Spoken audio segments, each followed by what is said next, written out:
Des dizaines de tubes, des centaines de concerts. Depuis un demi-siècle, les Vikings de la Guadeloupe et les Martiniquais de la Perfecta font danser la Caraïbe. Mais dans l'Hexagone, ces groupes musicaux sont complètement ignorés. Les Vikings, c'est comme la Perfecta, c'est 50 ans de musique, au moins 20 ou 25 albums, je ne sais plus. Et les médias n'en ont pas parlé du tout. Nous sommes les oubliés de la culture antillaise. Un orchestre de 50 ans, on trouve rien dessus. Alors c'est comme si on allait à France Inter, on dit « parle-nous de Beko » et ils te disent qu'ils n'ont rien sur Beko. Moi je dis que c'est pas possible.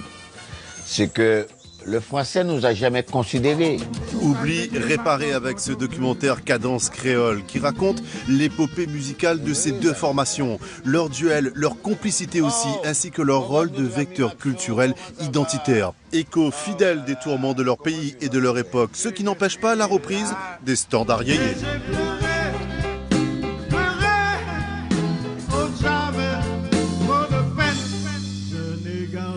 Sur les radios, il y avait la domination franche de la France, quoi, au niveau culturel. Donc on entendait quoi? Sylvie Vartan, Johnny Hallyday, compagnie qu'on aimait. Parce qu'on achetait Salut les copains et on connaissait tous les textes de Sheila, de Dave, etc. On voulait faire de nous de bons petits Français culturellement, quoi. Donc on marchait dedans, mais en même temps on était un peu rebelles parce qu'on savait qu'on faisait partie d'un espace et que cet espace-là, personne ne pouvait nous l'enlever. Eh bien, j'ai joué avec Kassav. Beaucoup d'enregistrements, tous les enregistrements. Ensuite, on a lancé Césaria Evora.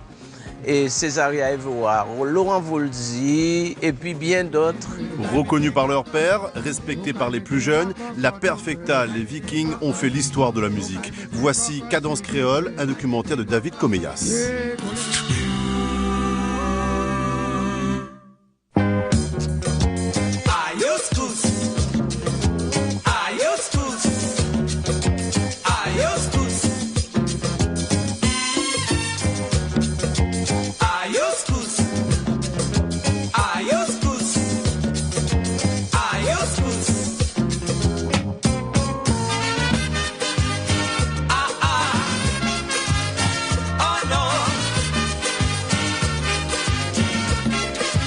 Les Vikings, comme la Perfecta, jouent les morceaux de leur répertoire, de leur composition, sont des représentants culturels, sont presque des ambassadeurs.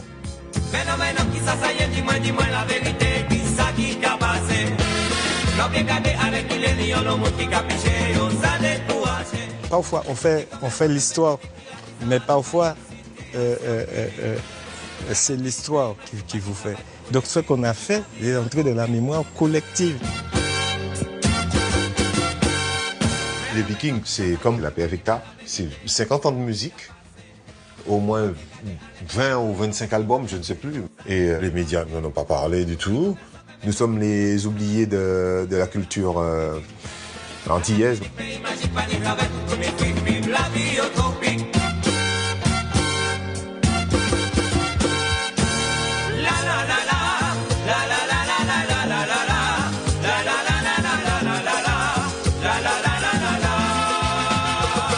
Un orchestre de 50 ans, on trouve rien dessus.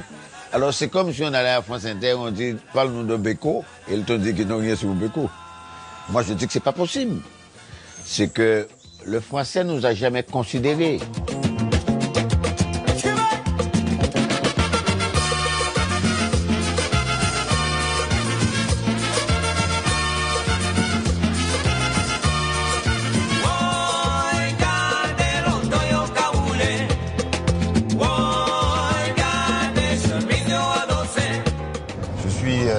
Marius William, un des chanteurs de ce groupe mythique, on peut dire ça, parce qu'il a 46 ans quand même de musique, qui s'appelle La Perfecta.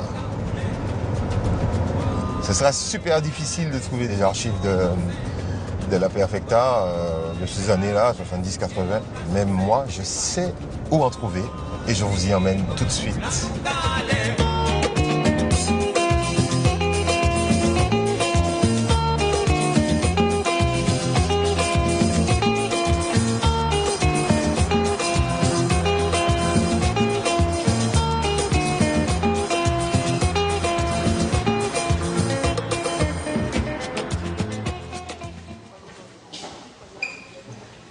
Bonjour.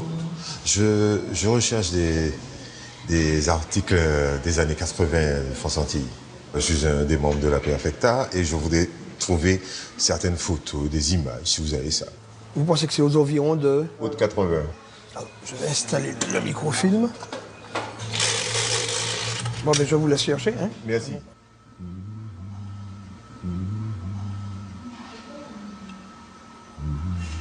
Ça y est, j'ai trouvé les images du 10e anniversaire de la Perfecta à la Pointe-Marie. Alain, tu pourras me donner les photocopies?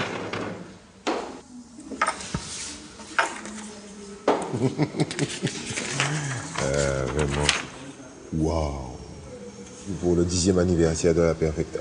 Quelle fête monstrueuse, mes aïeux! Ouais, voilà, c'est ce qu'ils disent. Prenant pour théâtre la plage de la Pointe du Marin et pour objet un spectacle unique de musique ininterrompue, a pulvérisé tous les records martiniquais connus. Ça montrait que c'était le groupe phare du moment, que les gens adoraient et qu'on avait notre mot à dire au niveau de la culture martiniquaise. Oui, c'était ça. J'étais jeune, regarde, il y avait 20 ans. C'était comme dans un rêve. Parce qu'à 6 h du matin, le soleil se levait sur la mer et j'étais en train de chanter. Avec toute cette foule-là, personne n'est parti. C'est inoubliable. C'est surtout Michel Gutzom qui pense tout ça. Et d'ailleurs, je pense que Michel, il doit avoir plein d'autres photos de ce concert. Alors, dans cet album que j'ai en main là, qui a... déjà 1980, nous sommes donc il y a une quarantaine d'années. Il y a toutes les photos du 10e anniversaire de la Perfecta à Sainte-Anne. Tous les orchestres, tous les intervenants, tout. Et ça, je crois que c'est un document extraordinaire.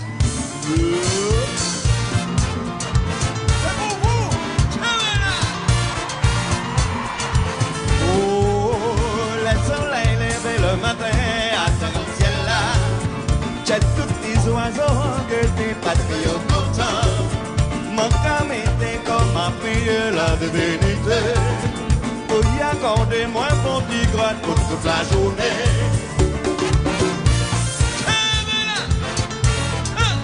Je crois que la Perfecta a fait des choses qu'aucun autre orchestre n'avait fait.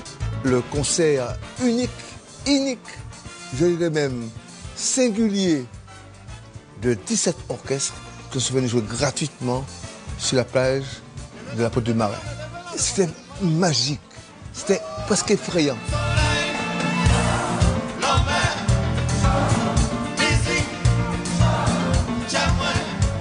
Le tiers de la population se trouvait là, ce jour-là. Et puis on était submergés par ce truc-là. Hein. On ne pensait pas qu'il y aurait eu autant de monde. Hein. Inutile de vous dire qu'à Sainte-Anne, il ne restait plus rien dans aucun magasin, aucune boutique, comme on dit en Martinique, de quoi s'alimenter. Tout avait été complètement, comment dirais-je, ravagé. Des gens mangeaient du canigou ce jour-là. Ils n'avaient plus rien à manger, puisqu'ils n'ont pas prévu ce truc Donc, dans les libres-services de Sainte-Anne, on vendait du canigou, c'est ce qui restait. Les gens achetaient du canigou. On bouffait du canigou. Ah non, c'est... Je me souviens, il y avait un petit gars qui est monté dans un arbre, il s'est assis sur une branche et puis adossé à une autre branche, comme dans son fauteuil, à son balcon. Il regardait. Et puis, à l'issue du spectacle, ce sont les pompiers qui sont venus l'enlever de l'arbre. Comme il était, il est resté ankylosé toute la nuit, comme ça. Et puis on l'a emmené à l'hôpital, comme ça. Mais c'est quelque chose qui m'a marqué. C'est un des plus beaux moments de la Perfecta, ça c'est sûr. Les 10 ans d'anniversaire de la Perfecta, j'ai été invité en tant qu'Opération 78. C'était quelque chose d'extraordinaire. Parce qu'à la fin, on s'est tous réunis sur le même podium et puis on a échangé musicalement. chaque orchestre avait une couleur différente. Et c'est ce qui faisait le fort des orchestres de l'époque. Alors tout le monde s'est réuni et puis on a fait le bœuf. Ça a été très enrichissant.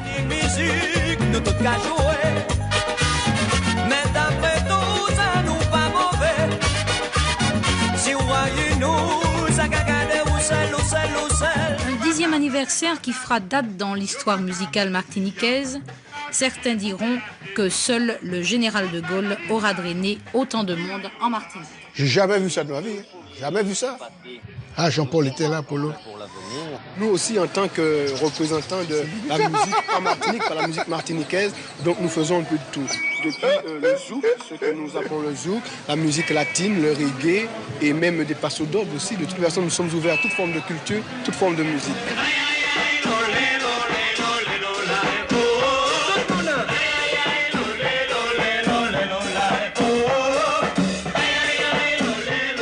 Hier, à la Pointe-Marin, il n'était pas question de discuter ou non la valeur de la musique qu'interprète la Perfecta.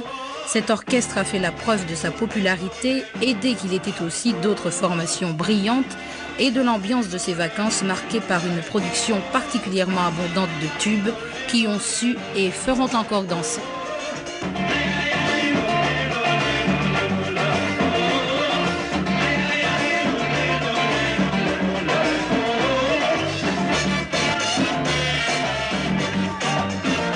Ce concert comme celui-là, ça n'existe pas souvent. C'était une reconnaissance et c'était une manière de dire il faut que ce groupe-là perdure et que jamais il ne meure. C'était une demande, un serment que la Martinique et la Perfecta ont signé ensemble, un serment d'amour. À mon avis, c'est ça.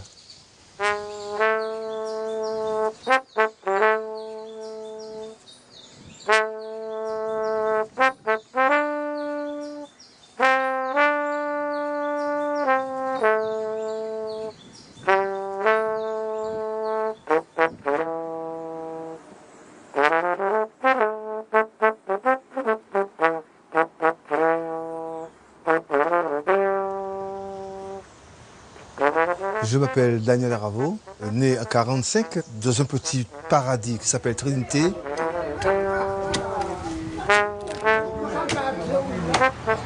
Merci un peu. Bonne journée.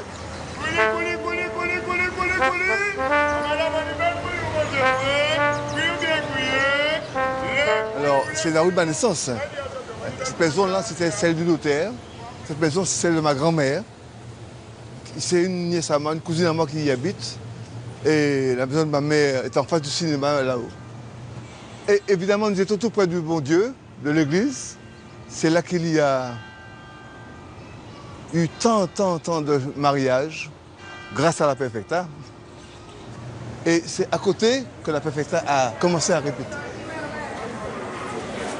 C'est une belle histoire, hein, la Perfecta. Même les petits, lorsqu'ils entendent la Perfecta, mon Dieu, ils bougent. Ouais. Ah ouais, ça nous a fait bouger et ça nous continue à nous faire bouger. Merci mon Dieu. Ah oui. C'est un plaisir d'entendre la Perfecta. C'est notre chouchou à Martinique, surtout Trinité. C'est vrai.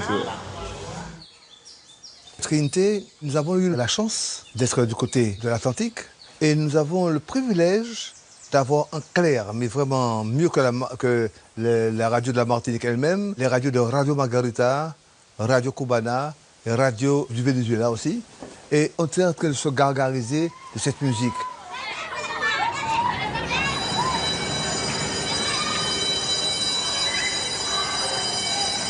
Voilà. C'est bien ici que tout a commencé.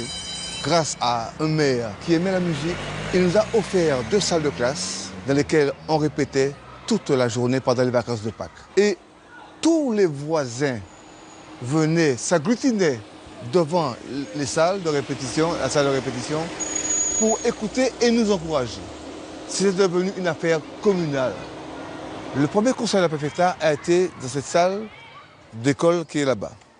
C'était devenu le lieu où la Gauloise faisait ses bals. Et nous avons joué ce soir-là de 21h à 5h du matin. C'était le dimanche 11 août 1970. La Perfecta a toujours été un groupe de bal. Et même si nous avons certaines consonances de style concert, même si on joue des morceaux assez chiadé harmoniquement et rythmiquement, nous sommes et nous voulons rester un groupe de bal.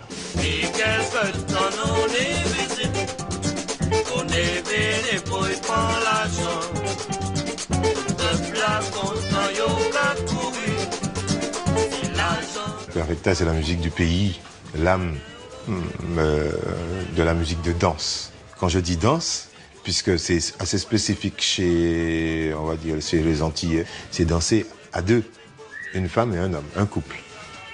Voilà.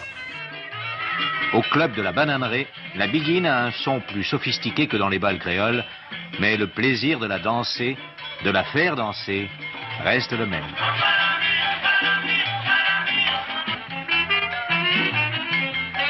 J'ai connu pratiquement toutes les périodes de la Martinique, à telle enseigne que je faisais du stop à l'époque quand j'étais gamin, pour aller voir Tropicana. Il y avait de grands orchestres ici, l'ensemble Abricot, des orchestres bien constitués qui étaient des orchestres professionnels. Et quand il y avait la possibilité d'avoir du visuel, de voir des musiciens, de les toucher à la limite, pour ma part qui était inaccessible, alors c'était un plaisir immense. Et puis je prenais tous les risques, même si je savais qu'on m'aurait donné une fessée en rentrant à 5 h du matin. Mais il fallait que je les voie.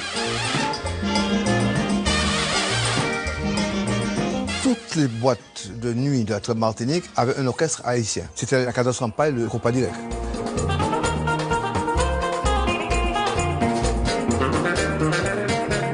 Les Haïtiens venaient avec un guitariste, etc. Petite formation d'orchestre, de guitare, de combo, ils appelaient ça.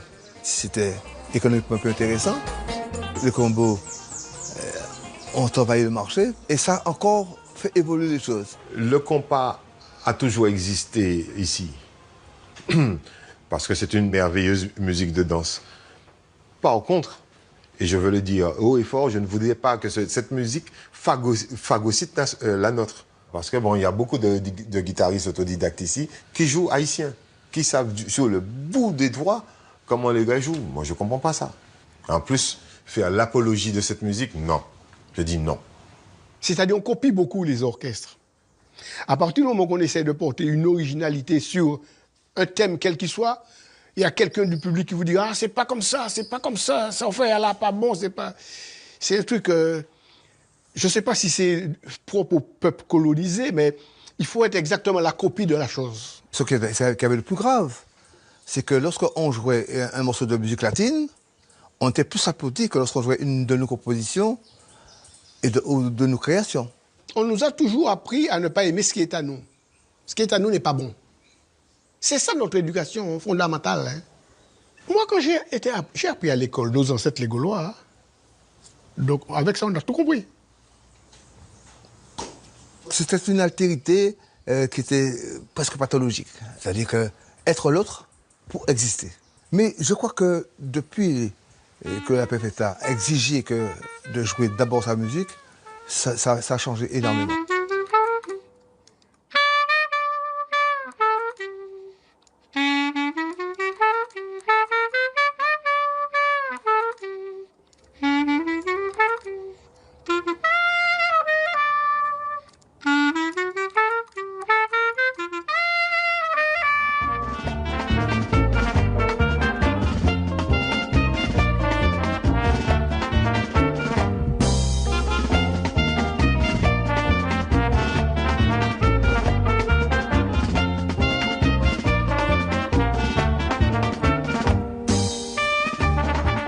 La Perfecta est née d'un mélange, d'un métissage de la musique latine que nous aimions, de la musique haïtienne qui nous envahissait et de la musique martiniquaise que nous adorions. Si on parle de la Perfecta de 70 à 76, c'était à peu près la même chose, mais à partir de 76-80, ça a apporté une autre originalité. Il y avait des créateurs, d'autres créateurs comme Tuernal, Marie-Alphonsine, qui ont porté des couleurs nouvelles.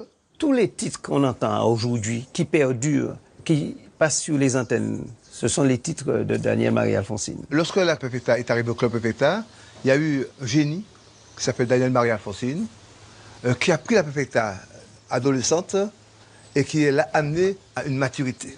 Maria Forcine était un adepte de Ricardo Doré, qui est la musique latine, mais une musique un peu pop. Il connaissait tous les morceaux des Beatles par cœur et il s'en imprégnait. Même, il devenait un peu Beatles par sa coupe de cheveux, sa démarche, parlait anglais tout le temps. Quand Daniel est arrivé, il a fait un grand écart. Vraiment, il a pris un autre tournant qu'on ne connaissait pas. Donc, on va dire que ça a été un choc dans cette musique.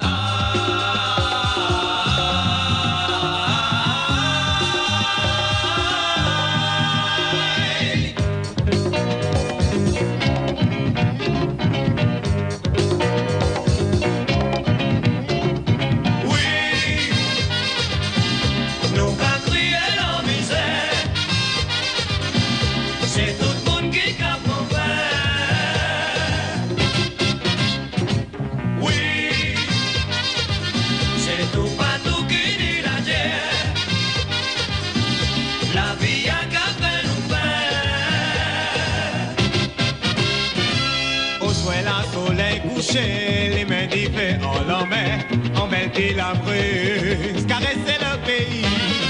Comme un soleil qui est levé, tout partout qu'on l'a chanté, c'est pour les brillards, qu'à voler en laisse pléa. Sous la terre, nous t'es pour sortir, nous caillons. La distinction est venue de la différenciation de voix, parce que les groupes chantaient, c'était, on appelle ça la voix égale, c'est-à-dire à l'unisson. Et puis on a dit, mais pourquoi ne pas harmoniser? Ces harmonies à 3 voix étaient une des spécificités de la Perfecta, c'est vrai. La rivière qu'a collé banou, qu'a chanté la nuit qu'au jour, la plaie qu'a tombé, toutes les voix qu'a poussé.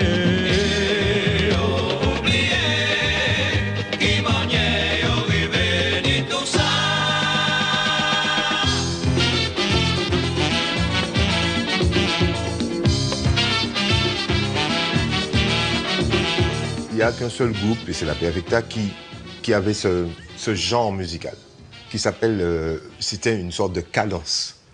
C'est une cadence. Et donc, il y a une façon de jouer de la Perfecta. Il y avait vraiment un son Perfecta. Donc, on pouvait les reconnaître comme ça. Et les arrangements étaient assez sophistiqués également, comparativement à d'autres groupes qui étaient populaires, qui avaient des morceaux qui étaient des gros tubes, quoi, mais beaucoup plus simple, plus carré, efficace quoi, du premier coup. La Perfecta, c'était un groupe qui, en fait, ils me font un peu penser à Casab. Swing, swing, swing, swing, swing, swing, swing, swing, swing, swing, swing, swing, swing, swing, swing, swing, swing, swing, swing, swing.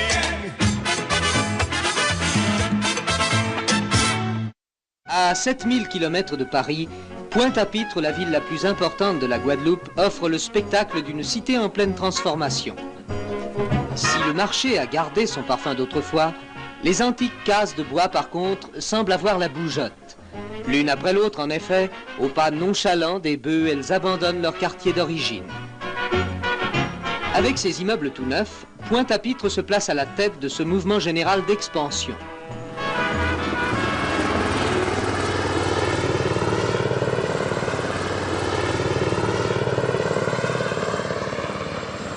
Ah ouais, l'hélicoptère là. Ils ont perdu quelque chose. Ouais, là, rien d'armé. Rien d'armé. Soit ils cherchent quelqu'un ou... Ils ont perdu quelque chose. Ou ils ont perdu quelque chose. Mais j'ai vu quand même là, beaucoup de voitures des gens là dormir parce que depuis ce matin.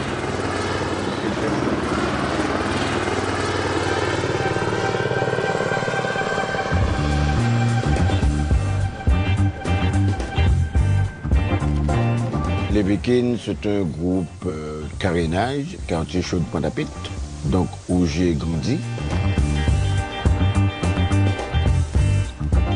Mon quartier n'est pas plus mauvais qu'ailleurs. Hein. On entend plein de choses, mais on ne parle pas des causes. Ils ont installé les gens un peu n'importe comment, rien n'a été réfléchi. Chômage, il y a un tas de trucs qui fait qu'on peut interpréter la Guadeloupe comme ils veulent. Mais je dis que la Guadeloupe n'est pas souvent ce qu'on dit. Là, il est là. Et pourquoi là encore? Oui.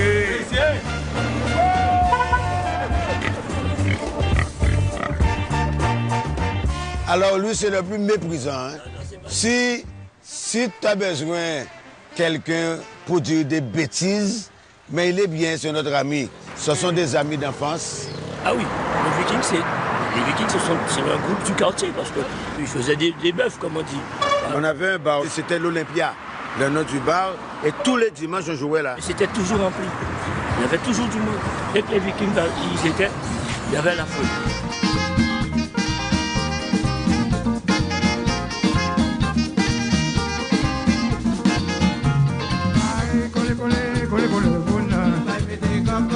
Aïe, collé, collé, collé, collé. Okai mete koko sidife. Okai mete makoko tofe. Okai mete koko sidife. Eh, collé, collé, collé, collé, mon là. Collé, collé, collé, collé, collé, de collé. Oh, okai mete koko sidife. Okai mete makoko tofe.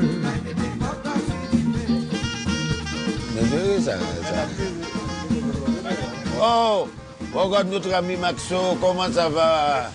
Oh là là, comment tu vas le frère? Mais je suis là, chez mon ami Pierrot. Voilà.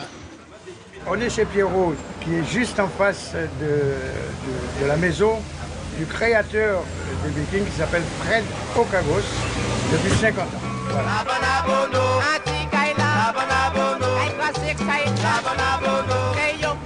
Monsieur Okagos, oula. Alors, lui, c'est Fred Okagos. Je l'ai connu, j'avais 11 ans. Il était fraîchement débarqué en Guadeloupe, puisqu'il a joué de la musique en France. Il voulait faire du yéyé ici, en Guadeloupe. Il a été un précurseur, parce que lorsqu'il est arrivé dans ses bagages, il y avait le premier ampli à réverbération ici. C'est lui qui l'a emmené. D'ailleurs, la première guitare électrique que j'ai envoyée, il a été de ceux-là. J'étais parti en France pour Paris à l'âge de 13 ans. Donc j'étais encore modelable, comme on dit. Et c'était l'époque de Richard Anthony, Johnny Hallyday, tout ça. Donc je suis rentré automatiquement. J'ai suivi la vague, quoi. J'ai fréquenté beaucoup le golf où se rassemblaient tous les Eddie Mitchell, Johnny. Je suis rentré en 1966 et les Vikings a pris naissance tout de suite après. C'est-à-dire qu'on a été opérationnel. La première fois, c'était le 7 février 1966. C'était la création des Vikings.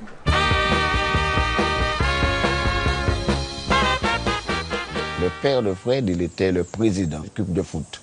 Très populaire. Et il avait donné chaque équipe un nom. L'équipe football un nom. Admettons, le Chinois de Master, les hommes de la montagne, le Racine, gentilhomme, et Restao Diabla Viking, le club de Pointe-à-Pitre. Et pour faire plaisir à son papa, il a donné le nom Viking, qui n'a rien à voir avec le Nord, hein, les Vikings.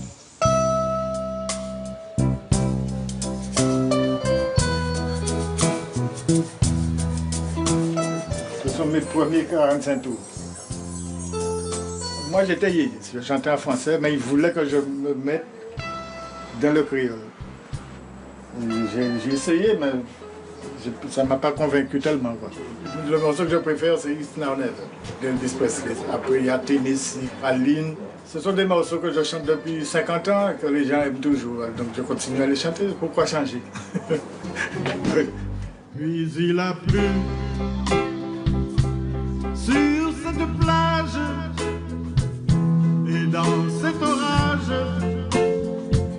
elle a disparu. Et j'ai crié, Aline, pour qu'elle revienne. Il y avait une tranche de la population qui était yéyé. Ceux qui n'étaient pas yéyés sont devenus yéyés par rapport à nous, quoi. C'était nouveau, c'était une curiosité. Crier, Aline, pour qu'elle revienne. Et j'ai pleuré, oh jamais, trop de peine. Je n'ai gardé. Sur les radios, il y avait la domination franche de la France, quoi, au niveau culturel. Donc on entendait quoi? Sylvie Vartan, Johnny Hallyday, compagnie qu'on aimait, parce qu'on achetait Salut les copains et on connaissait tous les textes de Sheila, de Dave, etc. Il y a eu même des mazurkas reprises avec lesquelles j'ai crié à Lynn et compagnie. Ou bien ce soir, demain, tu te maries, elle a de l'argent, elle est jolie, etc. Tout ça, c'était notre quotidien. C'était notre quotidien. Donc c'était vraiment un petit lavage de cerveau. On voulait faire de nous de bons petits Français culturellement, quoi. Donc on marchait dedans, mais en même temps, on était un peu rebelles parce qu'on savait qu'on faisait partie d'un espace et que cet espace-là, personne ne pouvait nous l'enlever.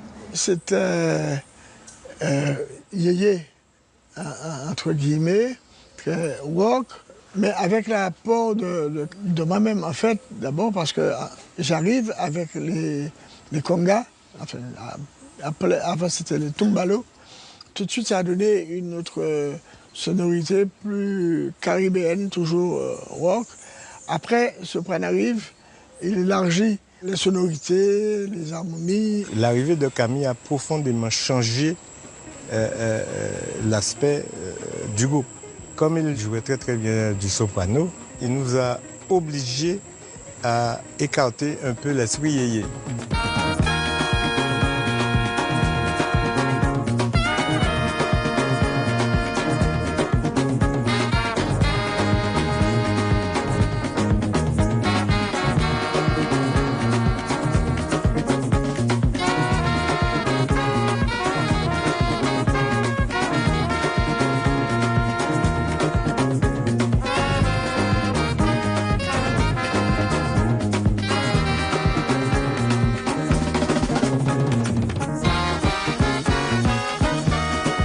Il y a une place Camille Soprano parce que avec tout ce que j'ai eu l'occasion de faire avec les Vikings, ils se sont dit pourquoi pas lui donner une place. Eh bien, j'ai joué avec Kassav, beaucoup d'enregistrements, tous les enregistrements. Ensuite, on a lancé Césaria Evora, et Césaria Evora, Laurent Voulzy, et puis bien d'autres, comme beaucoup d'Antillais. Et puis voilà, mais mon orchestre, c'est vraiment les Vikings. Les Vikings, sans les Vikings, je suis pas normal. Formidable.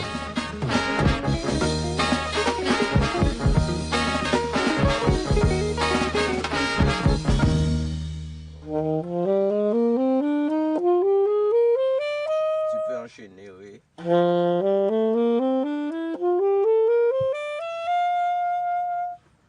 Très bien. Voilà. Non, non, non, non, non, non, bébé. Descends. Très bien.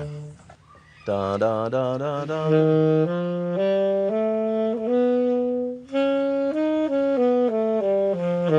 Très bien.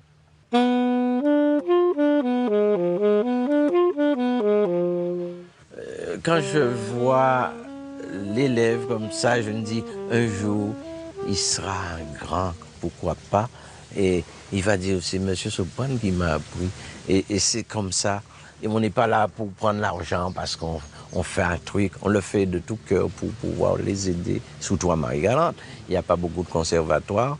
Et moi aussi, quand je serai vieux, un peu plus tôt, je dis, enfin, Boris, ça, tu fais plaisir, hein? C'est formidable. Lui, je voudrais voir lui pour pouvoir me faire un petit morceau à la basse avec papa. Tiens, ça sera bien. Ah, mais c'est vrai, il y a Océan, ouais, bien, très bien. Alors, vous venez, venez. T'as branché la basse un petit peu, tu as ton cordon. Ouais, on y va.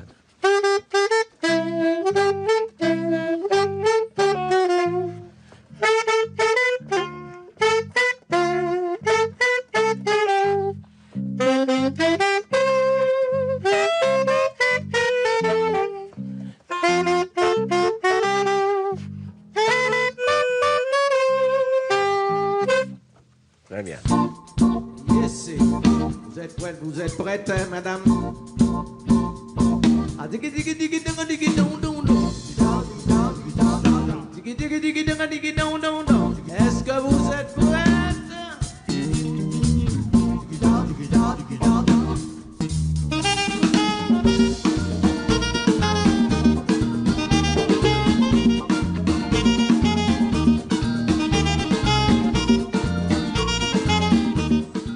Sopran, c'est un bon instrumentiste et c'est un bon showman. Amillon son cloche, sonnez, amillon son cloche, sonnez, amillon son cloche, sonnez, amillon son cloche, amillon son cloche, amillon son cloche. On cherchait toujours à faire différent que d'autres. On avait inventé ça, chaque personne voulait monter sur le dos de quelqu'un. Il y avait Jacquet sur les épaules, il y avait Lolando avec Soprane sur son dos. Enfin, un truc de fou, quoi. Pour faire du cinéma, pour amuser la galerie. C'était de la folie, quoi. La folie des jeunes.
Mon ami Fred.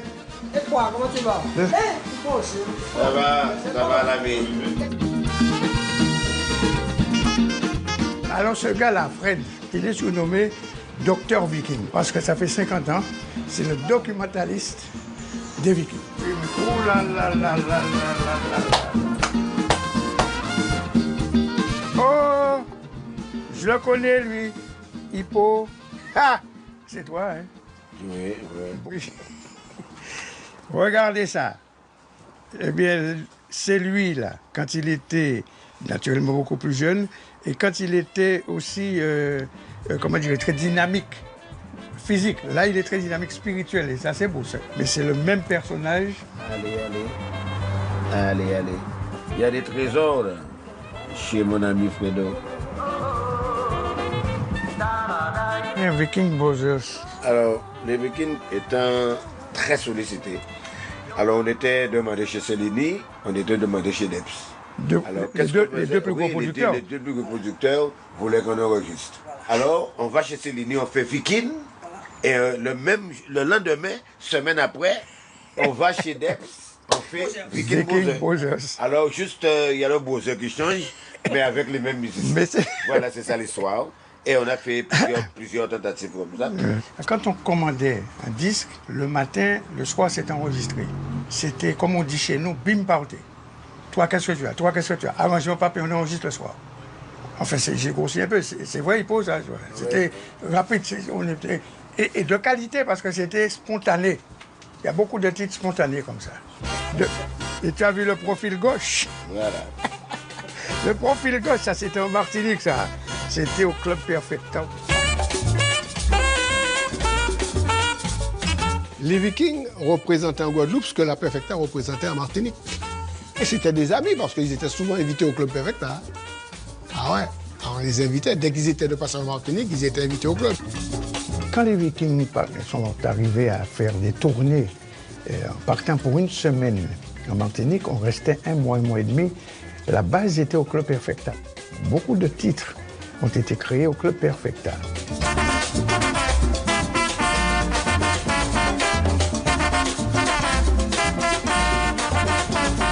Mais toujours une petite compète, je suis meilleur que toi, tu es meilleur que moi, tu es là.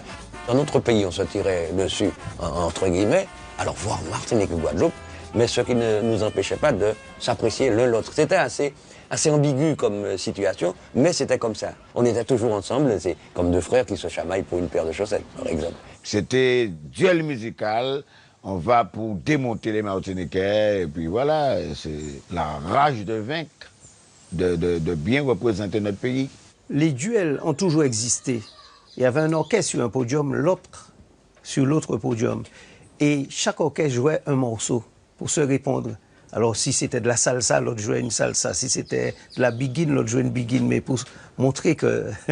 et le niveau montait comme ça. Il y a des soirées épiques, des soirées qu'on ne peut pas oublier. Il y a eu des orchestres de Guadeloupe qui sont venus dans des duels avec nous, je parle de Typical Combo, des Aiglons, etc., qui ont rivalisé terriblement avec nous, et nous en Guadeloupe avec eux, et eux en Martinique avec nous.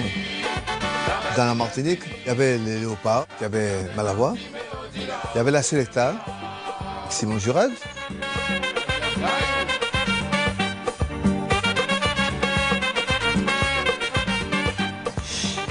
La photo sexy, alors là, c'était oh là là, cachez-moi ces horreurs. C'est vrai que j'aime toutes ces pochettes, mais j'aime bien celle-là parce qu'elle fait artistique, celle d'Hippo. Et les attitudes sont celles que je préfère, notamment donc, quand il est près du public. Voilà. Je crois que c'est une des images bien des Vikings près des gens. C'est celle-là que je préfère. C'est toujours considéré comme un groupe de la population. Un groupe de misère, quoi, qui doit parler de la misère du peuple, quoi. L'orchestre du peuple, l'orchestre national du peuple. Le public était impliqué, le peuple, quand tu passais dans la rue, me disait « Ah, notre album est beau ». Comme s'ils étaient dans le groupe. Et ça, c'était une puissance, une force pour nous, d'entendre les gens nous demander où on joue ce soir. Ils ne te demandent pas où vous jouez. Ils sont impliqués dans l'affaire. On est comme le volcan. Je ne sais pas si tu as entendu parler de la soufrière. Ça dort, et puis ça pète quelquefois. Regarde ce qui s'est passé en 1967, tous les gens qu'ils ont tués. Il y a eu cette grève où le patron a dit quand les nègres ils auront faim pour venir travailler. Et bien ça a fait du bruit. Ils ont tué plein de gens. Jusqu'à maintenant, on ne sait pas combien de personnes qui ont été tuées par le colonialisme français. Les Vikings ont vécu ça.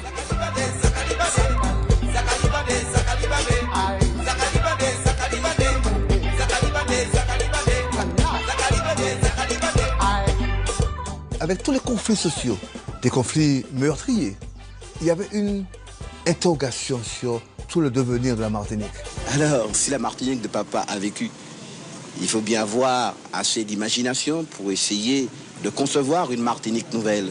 Je ne suis pas du tout pessimiste, mais je dis simplement que nous sommes à un tournant et il faut savoir prendre ce tournant. Tout le problème est de savoir comment on va le prendre. Si on va le prendre avec les yeux braqués sur le passé, ou braquer sur l'avenir. Construire sa réalité.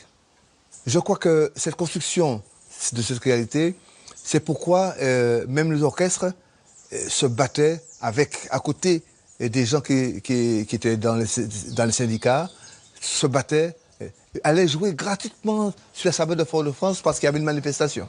Il n'y a pas seulement le côté festif de la chose, il y a aussi la prise de conscience des gens. Il faut en parler et il faut que les gens écoutent. Oui, on était militants.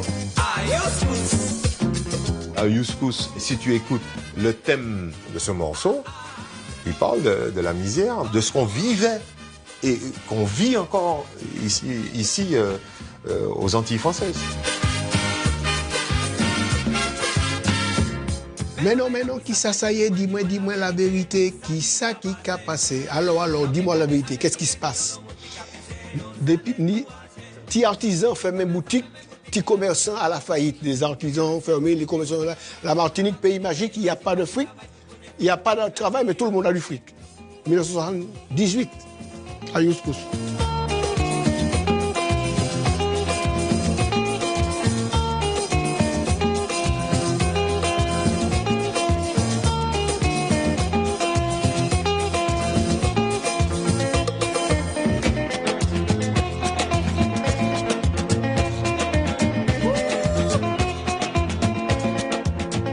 Je me rappelle de ça, on a fait notre première soirée et pavillon 12, on a eu 12 000 personnes. C'était la première fois que nos antillais arrivaient en France, à Paris. Je me rappelle même le prix, c'était 15 francs par personne et 20 francs coupe. Les gens sortaient de partout. Les Antillais sont sortis partout, mais partout en France. Mais les gens étaient mais contents. Contents, c'est la première fois qu'ils avaient vu ça. Quand j'avais ces balles-là, surtout en 1970, Quand tu avais 12 000 ou 15 000 personnes, tu avais 12 000 personnes qui venaient voir le pays. C'était les Domiens qui étaient là. Les Antillais, vous les croisez tous les jours, dans la rue, dans l'autobus, à la poste. Ils sont peut-être 50 000 ou 60 000 qui ont quitté ces départements français de la Martinique et de la Guadeloupe. Ils sont arrivés un beau matin par un train comme celui-ci qui amène aujourd'hui, après 2 semaines de traversée, les passagers du paquebot Colombie.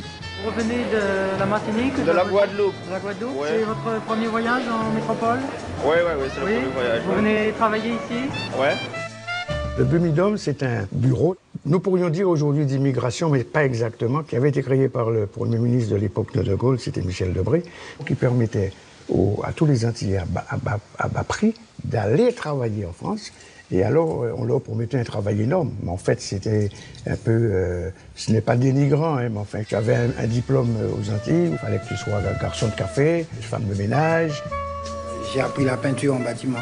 Vous avez trouvé un logement maintenant? Oh non, jusqu'à présent, non. Enfin, on habite, ma femme et moi, dans une loge de concierge, mais vous savez comment c'est à Paris.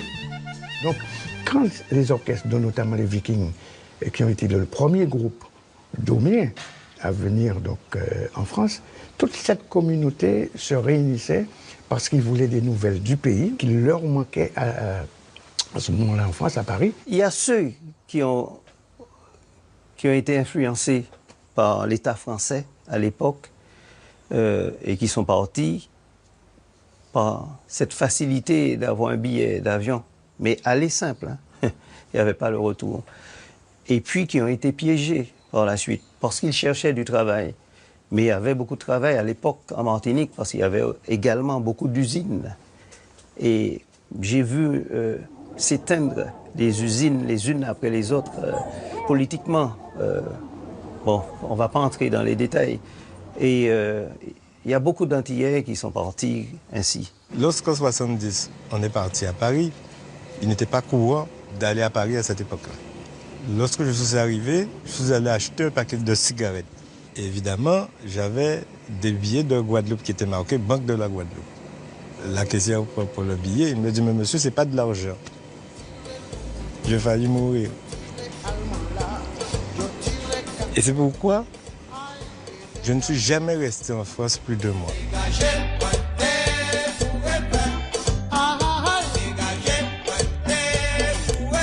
Le BUMIDOM, pour moi, c'était un transfert de population. La France ayant besoin de main-d'œuvre, il a instauré le BUMIDOM. Ce n'est pas tout d'arriver à Paris encore, faut-il avoir les moyens de vivre convenablement. Et ce n'était pas le cas pour la plupart des Antilles à cette époque-là.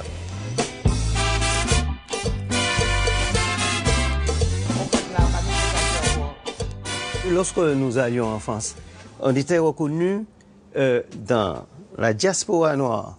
Parce que moi, ce que j'aurais souhaité, c'est qu'on s'ouvre aux Français de France également, à tout. Mais on n'était déjà pas accepté dans les radios françaises jusqu'à ce jour. Et encore moins à la télé. Oui, dans les années 70-80, on vient chaque année en France. On a rempli toutes ces salles-là, chaque année, comme ça. Mais c'était pas pareil. La musique antillaise n'était pas encore dans les tablettes. La France ne s'est jamais intéressée à ce que nous faisons culturellement. Hein. Même à l'époque de Giscard d'Estaing, lorsqu'il parlait de la Martinique, les valseuses des îles, hein, c'était des trucs comme ça. Hein. C'était entre 6 000 et 10 000 personnes que nous drainions. Et c'était pas négligeable. Mais pour autant, ça n'avait pas de valeur aux yeux des politiques. Enfin, ça ne nous a pas permis de nous ouvrir les portes quand même. En France, il y avait une idée de ce qu'était la musique antillaise. Et la compagnie créole convenait parfaitement à ça. L'idée même de la compagnie créole a été réfléchie par la personne qui a créé la compagnie créole, qui n'était pas un Antillais. Donc il aimait bien la musique antillaise, s'est dit bon, c'est une musique qui bouge, qui machin, qui est exotique, ça va plaire aux gens, mais si c'est joué de telle façon et si c'est chanté en français. Et donc là, le douanier Rousseau ou bien c'est bon pour le moral, tout ça, ça frappe tout le monde, c'est gai, c'est machin, ça plaît tout de suite. La compagnie créole, à mon avis, est une mascarade de notre musique. Cela dit, avec respect, je dis ça, mais je garde mon respect vis-à-vis d'eux parce que ce sont des gens qui ont fait quand même connaître à la musique une certaine musique martiniquaise. Quand Carlos il reprend Rosalie. C'est ce petit côté doudouiste, voilà, c'est ce qui prévaut et c'est ce qui plaît enfin, de l'autre côté au blanc. Je peux le dire. Le doudouisme, ça a toujours existé. Si on doit chanter la plage, le soleil, tout est beau, tout est bien, ça va toujours passer. Tu vas mettre des feuilles de bananier autour de tes hanches pour faire le clown, ça passe toujours bien. Tu comprends? Parce que c'est comme ça, une bonne partie de Français nous voient. Moi, je vois la musique autrement. Je suis un chanteur populaire. Je préfère rester cet chanteur populaire, de me sentir bien dans mon peuple, sans pour cela avoir de l'argent, maison à piscine, ça ne m'intéresse pas. Je préfère rester là. Si j'ai de l'argent à piscine, je ne veux pas le refuser, mais je ne vais pas faire du n'importe quoi pour avoir cet argent-là. C'est pourquoi je dis que je suis trop guadeloupéen pour réussir en France. Pour évoluer, il fallait aussi sortir de ça. Et nous, la musique que nous faisons n'a pas beaucoup à envier de celle que font les Cubains. Les Cubains, c'est parce qu'ils sont Cubains, ils ont une notoriété. Et parce que nous sommes Martiniquais et Français, l'autorité, on ne peut pas l'avoir. Il faut qu'on se greffe sur le calque métropolitain. C'est maintenant que ça commence à changer. Tout le monde nous changeait, tout faisait nos volets, les derniers rendez-vous, les premiers mots jaloux. Dans le panel de la musique mondiale, oui, la Perfecta a sa place. Comme les Vikings de la Guadeloupe, comme Simon Jurade, comme tant d'autres, parce que on parle de culture. Et même s'il y a eu 97 musiciens qui y sont passés, le groupe présent du moment doit bénéficier du travail qui a été fait pendant les 45 ans.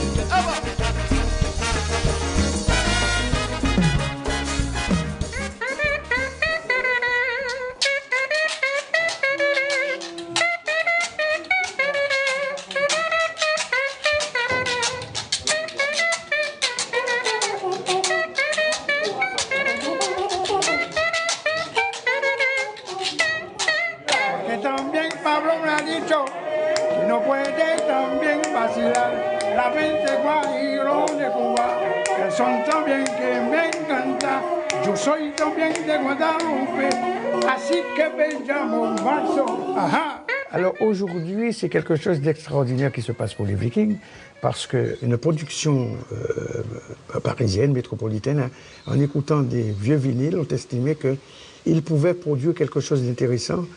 Et donc, ils nous ont contactés pour que nous puissions refaire le groupe, mais interpréter ce que nous faisions à cette époque-là, des années 70. Zakali, zakali, zakali, zakali, zakali, zakali, zakali bade, zakali bade, zakali bade, zakali bade, zakali bade.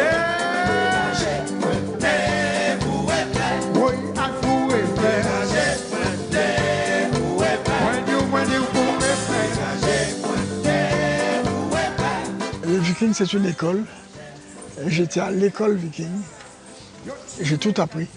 En tout cas, l'essentiel de ce que j'ai pu amener dans Kassav, il a contribué à faire le zouk.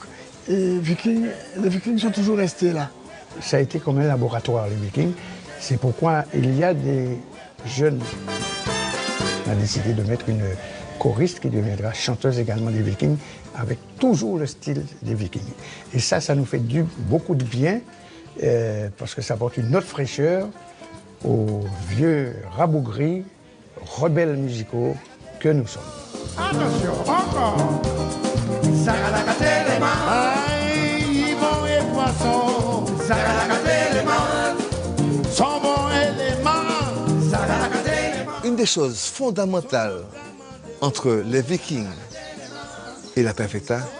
Marceau, Camille, il faut que nous continuions à avoir cette âme qui fait que nous avons une identité. Quand on écoute les Vikings, on sait, boum, ça c'est les Vikings. Quand on écoute la Perfecta, boum, ça c'est la Perfecta.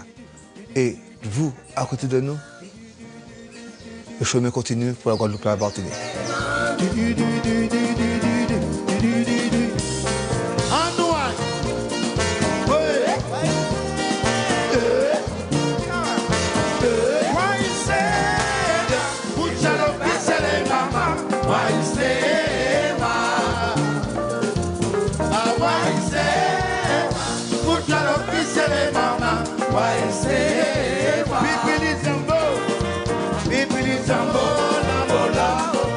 Pipili Sambo, Sambo, Sambo Lao. Pipili Sambo, Sambo, Sambo Lao. Pipili Sambo.